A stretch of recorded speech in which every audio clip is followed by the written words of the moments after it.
Bismillahirrahmanirrahim. Assalamualaikum warahmatullahi wabarakatuh. Saya Azhari bin Zubli, pelajar program pengajian Arab dan Tamadun Islam, Fakulti Pengajian Islam, Universiti Kebangsaan Malaysia, bernombor matrik A177495. Saya di bawah penyeliaan Encik Azra'i Jamsari akan membentangkan berkaitan pencerakinan naratif biografi Murad III. Baiklah, pertama sekali pengenalan bagi pembentangan ini adalah Murad III merupakan Sultan bagi Kerajaan Uthmaniyah yang ke-12. Beliau dilahirkan pada 4 Julai 1546 Masihi dan meninggal dunia pada 16 Januari 1595 Masihi. Beliau memerintah selama 21 tahun, bermula pada 1574 Masihi sehingga 1595 Masihi. Secara keseluruhan, Murad III telah mewujudkan corak baru dalam politik pemerintahan beliau. Suasana politik baru ini agak bertentangan dengan corak pemerintahan klasik Kerajaan Uthmaniyah. Paradok pemerintahan yang diaplikasikan dalam pemerintahan beliau adalah pentadbiran berpusat di istana. Seterusnya, penglibatan golongan kegemaran Sultan yang berkuasa dan penglibatan Balik Sultan atau Ibu Permaisuri yang mendominasi dalam hal ehwal pentadbiran kerajaan. Pembentangan ini mempunyai 3 objektif, iaitu yang pertama, mengkaji biografi Murad III. Objektif kedua, menganalisis corak pentadbiran Murad III dalam aspek politik. Dan yang terakhir, menganalisis penglibatan Balik Sultan dan dalam pemerintahan Murad III. Metodologi yang digunakan dalam kajian ini adalah kajian sejarah dan analisis kandungan. Baiklah, seterusnya dapatan kajian yang pertama adalah pelantikan Murad III sebagai pemerintah Kerajaan Uthmaniyah. Murad III dilahirkan semasa pemerintahan datuknya, iaitu Sulaiman Al-Kanuni. Murad III dilahirkan pada Julai 1546 Masihi berhampiran Manisa, di mana ketika itu bapanya seorang Governor Manisa. Ibunya ialah Nurbanu, seorang wanita kelahiran Venice.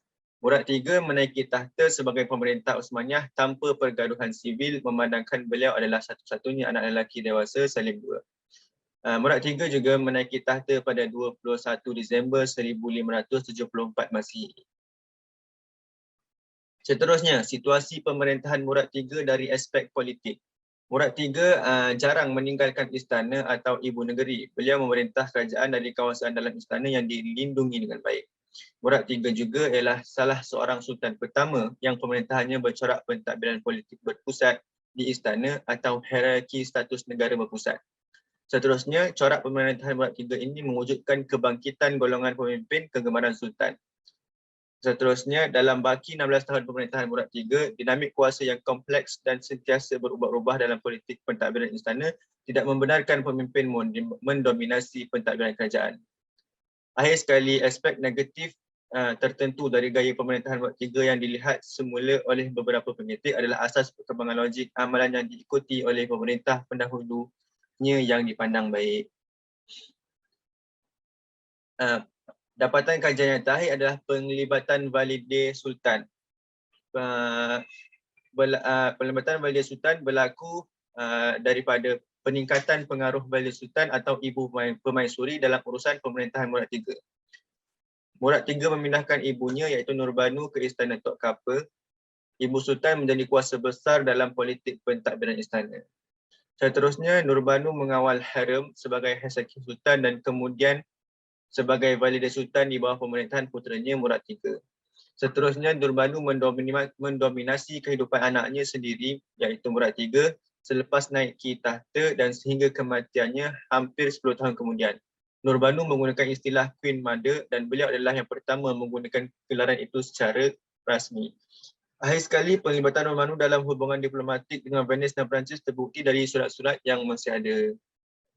Kesimpulan daripada pembentangan ini adalah corak politik yang diaplikasikan oleh pemerintahan Murad III mewujudkan suasana politik baru dalam pentadbiran kerajaan Uthmaniyah. Corak politik pentadbiran berpusat di istana yang didominasi oleh golongan penggemar sultan, di samping keterlibatan Valide Sultan, telah menyebabkan ketidakseimbangan dalam pemerintahan beliau. Dasar politik ini adalah bertitik tolak daripada kesan pemerintahan pemimpin terdahulu. Dapat dilihat pengaruh Permaisuri dalam pemerintahan bermula pada era Sulaiman I, kemudian berkembang pada era pemerintahan Salim II, seterusnya berada pada kemuncak pada era Murad III. Sekian itu pembentangan saya. Sekian, terima kasih. Assalamualaikum warahmatullahi wabarakatuh.